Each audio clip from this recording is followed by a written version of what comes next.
Graça e paz da parte de Deus, nosso Pai, e do Senhor Jesus Cristo. Esta é a saudação que o apóstolo Paulo ensinou aos cristãos de todas as épocas. É a saudação para a igreja. Graça. A graça vem antes da paz, por quê? Não podemos estar em paz com Deus se antes não formos alcançados pela graça.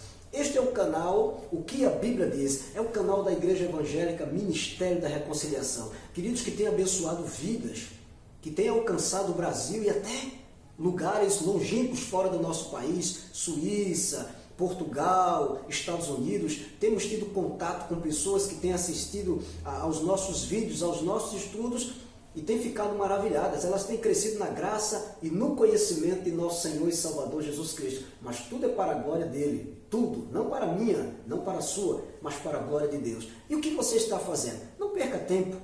Clica aí no sininho. Inscreva se você ainda não é inscrito. E se você já é inscrito, dê o seu joinha. Divulgue o canal para que mais pessoas, mais eleitos, mais filhos de Deus possam ter acesso aos nossos estudos em nome de nosso Senhor e Salvador Jesus Cristo. Eu tenho em minhas mãos um dos livros mais espetaculares, um dos livros mais extraordinários que eu já tive o privilégio de ler e continuo lendo. A Bíblia, o livro por excelência, a Palavra de Deus. Quando esse livro está nas mãos da pessoa certa, dos verdadeiros mensageiros de Deus, a mensagem que é transmitida pela boca desses homens pode trazer salvação. Porque Paulo disse aos crentes de Roma, o Evangelho é o poder de Deus para a salvação de todo aquele que crê. Mas quando esse livro é colocado nas mãos da pessoa errada, isso é, dos falsos mestres, dos falsos pregadores, dos falsos obreiros, ele pode causar um estrago muito grande à vida espiritual daqueles que estão ouvindo. E eu queria tratar com você, justamente nesse vídeo, sobre o perigo de se interpretar textos da Palavra de Deus totalmente de forma equivocada. Isto é, injetar no texto aquilo que não está nele. Interpretar o texto segundo aquilo que eu acho, não segundo aquilo que o texto diz. E eu estou com um texto aqui que eu queria compartilhar com vocês. Eu digo vocês porque várias pessoas certamente irão assistir esse vídeo, se Deus quiser, que está em 2 de Pedro, no capítulo 3, no verso 9. É um dos textos que mais tem me assustado, pela forma como ele tem sido interpretado, causando males desastrosos ao povo de Deus. Em 2 de Pedro, no capítulo 3, no verso 9, a palavra diz assim, 2 de Pedro 3, 9.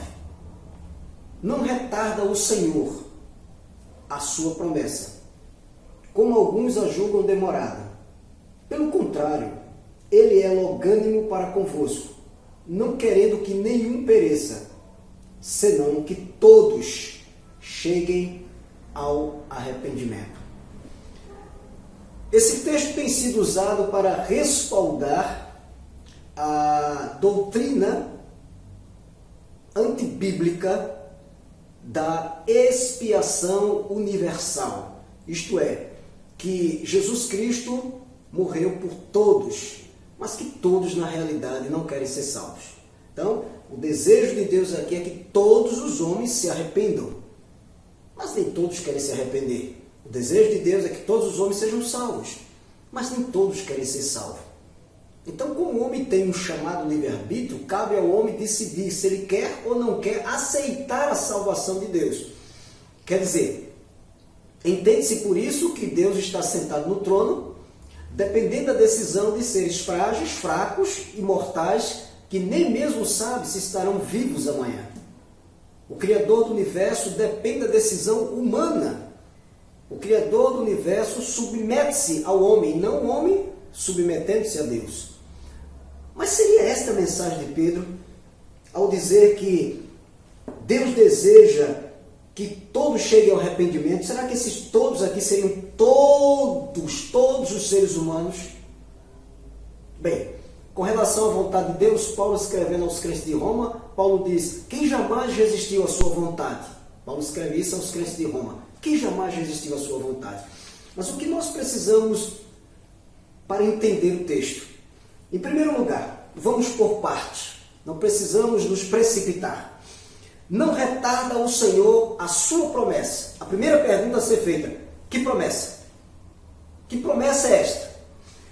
No mesmo capítulo 3, no verso 1, a palavra diz assim: Amados, esta é agora a segunda epístola que vos escrevo. Em ambas procuro despertar com lembranças a vossa mente esclarecida, para que vos recordais das palavras que anteriormente foram ditas pelos santos profetas, bem como pelo mandamento do Senhor e Salvador, ensinado pelos apóstolos, pelos vossos apóstolos. Tendo em conta, antes de tudo, que nos últimos dias virão escarnecedores com seus escárnios, andando segundo as próprias paixões, e dizendo: onde está a promessa da sua vinda? Porque desde que os pais dormiram, todas as coisas permanecem como desde o princípio da criação. Bem, que promessa era esta a qual Pedro estava se referindo no verso 9? Não retarda o Senhor a sua promessa, a promessa da sua vinda. Pedro chama alguns homens de escarnecedores. E o que eles estavam fazendo? Cadê a promessa? Vocês cristãos não vivem dizendo que o Senhor ia voltar? Onde está ele que não aparece? Então eles estavam zombando da promessa a qual o próprio Cristo prometeu voltar. Já descobrimos a primeira parte. Não retarda o Senhor a sua promessa. Estamos interpretando o texto, a promessa da vinda do Senhor. Mas Pedro continua: como alguns a julgam demorada. Quem são esses alguns? São os escarnecedores, que lemos agora no verso 2, no verso 3 e no verso 4. Eram aqueles escarnecedores. Esses alguns são os escarnecedores que estavam zombando dos cristãos, dizendo: onde está a promessa da vinda do Senhor? E agora ele diz: pelo contrário, ele é longânimo, ele é paciente para convosco. Agora é outro grupo. Os alguns que vimos são os escarnecedores. Esse convosco agora é o destinatário da epístola. Ele é longânimo para convosco, não querendo que nenhum nem ninguém desse convosco pereça, senão que todos desse convosco cheguem ao arrependimento. O primeiro ponto já descobrimos, a promessa da vinda do Senhor. Então, os alguns, aquele grupo dos alguns, eram alguns indivíduos que estavam zombando da promessa. Mas aí entra outro grupo, quem são? O convosco, e justamente aqueles que o Senhor não deseja que pereçam e que todos eles cheguem ao arrependimento. Então, quem são essas pessoas que Deus não deseja que eles pereçam e que todos eles cheguem ao arrependimento? Seria toda a raça humana? Não. Então vamos, ainda na Epístola de Pedro, em 1 de Pedro, vamos descobrir para quem Pedro estava escrevendo. 1 de Pedro, capítulo 1, versículos 1 e 2. Pedro, apóstolo de Jesus Cristo, aos eleitos, que são forasteiros da dispersão no ponto Galácia, Capadócia, Ásia e Bitínia, eleitos segundo a presciência de Deus Pai, em santificação do Espírito, para a obediência e aspersão do sangue de Jesus Cristo, graça e paz vos sejam multiplicadas. Então, a quem Pedro estava se dirigindo? Quem eram os destinatários daquela epístola? Os eleitos de Deus. Quem são aqueles que Deus deseja que cheguem ao arrependimento? Quem são aqueles que o Senhor não quer que pereçam? Os eleitos de Deus. Quem são aqueles convosco aos quais Pedro estava se referindo no verso 9? Os eleitos de Deus. Então são os eleitos de Deus que Deus deseja que todos eles, todos eleitos, todos eles sem exceção, cheguem ao arrependimento. Metanoia do grego, mudança de mente, dar meia volta. O arrependimento é algo necessário para a salvação. Então, meu querido e amado ouvinte, meu querido e amado internauta, ouvinte, você está me ouvindo e também está, pela graça do Senhor, conseguindo aqui me assistir. Preste bastante atenção. Todos aqueles que Deus escolheu, Deus trabalhará de uma forma tal que os levará eles ao arrependimento. Eu vou te provar isso com a Bíblia nas mãos. Em Romanos capítulo 2, Então Pedro disse, Deus deseja que todos eles cheguem ao arrependimento. Todos quem? Todos eleitos. Em Romanos capítulo 2, nós estamos interpretando o texto. Versículo 9 tem sido muito mal interpretado. Romanos capítulo 2, verso 4. Ou desprezas a riqueza da sua bondade e tolerância e longanimidade, ignorando que a bondade de Deus, perceba, não é a bondade do homem, a bondade de Deus é que te conduz ao arrependimento. Então aqui é uma ação divina, não é uma ação humana. A bondade de Deus é que conduz o pecador ao arrependimento, ou seja, a se arrepender. No livro de Atos, no capítulo 11,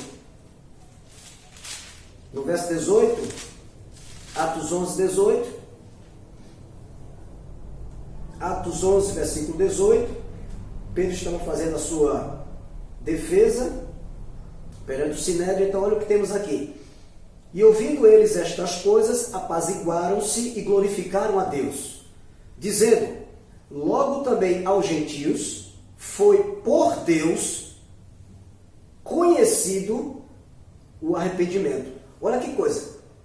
E ouvindo eles estas coisas, apaziguaram-se e glorificaram a Deus, dizendo, logo também aos gentios foi por Deus concedido, não é conhecido, concedido o arrependimento para a vida. Arrependimento para a vida. Ou seja, esse arrependimento para a vida é concedido pelo próprio Deus. Mas vamos mais adiante. Paulo, quando escreve aos Coríntios, em 2 de Coríntios,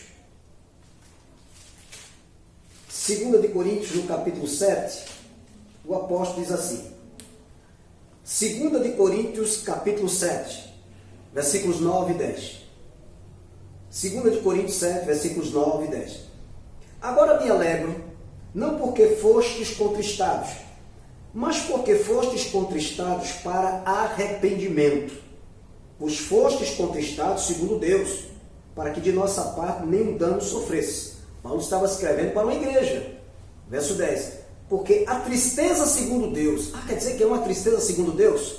Porque a tristeza segundo Deus produz arrependimento para a salvação, que a ninguém traz pesar. Mas a tristeza do mundo produz morte. Qual a tristeza do mundo? Remorso. Foi o que Judas sentiu e enforcou-se. Qual a tristeza segundo Deus? O arrependimento. Deus produz nos seus eleitos, que estão mortos em delitos e pecados, uma tristeza tão profunda que os leva ao arrependimento. Temos mais um texto, 2 de Timóteo, capítulo 2, os versos 25 e 26. Esta é uma epístola pastoral, Paulo escrevendo a Timóteo, 2 de Timóteo 2, 25. Disciplinando com mansidão os que se opõem na expectativa de que Deus lhes conceda não só o arrependimento para conhecerem plenamente a verdade, mas também o retorno à sensatez, livrando-se eles dos laços do diabo, tendo sido feitos cativos por ele para cumprirem a sua vontade. Então, meu querido e amado irmão, Pedro diz, não retarda o Senhor a sua promessa, como alguns a julgam demorada. Que promessa? A sua promessa da sua vinda. Como alguns estavam zombando e zombam até hoje. E a julgam demorada. Aí Pedro diz, pelo contrário, ele é longânimo para convosco, não querendo que nenhum pereça, senão que todos cheguem ao arrependimento. Quem são esses todos que Deus deseja que cheguem ao arrependimento? São os seus escolhidos. E por que eles se arrependerão? E por que eles chegarão ao arrependimento? Que o próprio Deus trabalhará na vida deles, como trabalhou na nossa, que hoje somos convertidos. É o próprio Deus quem produz esse arrependimento para a salvação, que a ninguém traz pesar. Como nós agora lemos, não é lógica minha, eu não escrevi, eu não inventei. Tu has de conferir aí na palavra, conferindo coisas espirituais com espirituais. Então, é dessa maneira que a Bíblia funciona. Quando ela é interpretada, segundo ela mesma. A Bíblia interpreta a própria Bíblia. Nas mãos da pessoa certa, nas mãos dos homens escolhidos, dos homens que Deus escolheu, da pessoa certa, para pregar a palavra, daqueles que foram chamados, isso aqui é um instrumento poderoso. Nas mãos dos instrumentos de Satanás, dos ministros de Satanás, isso vai enganar muita gente. Então Pedro não está falando de uma salvação universal. Pedro não está falando de nenhuma suposta expiação universal, de jeito nenhum. Jesus Cristo não morreu por toda a raça humana, não derramou o seu sangue por toda a raça humana, mas apenas pelos eleitos de Deus. E eu tenho certeza que você é um dos escolhidos. Que esta palavra, querido, abençoe a sua vida em nome de Cristo Jesus. Amém.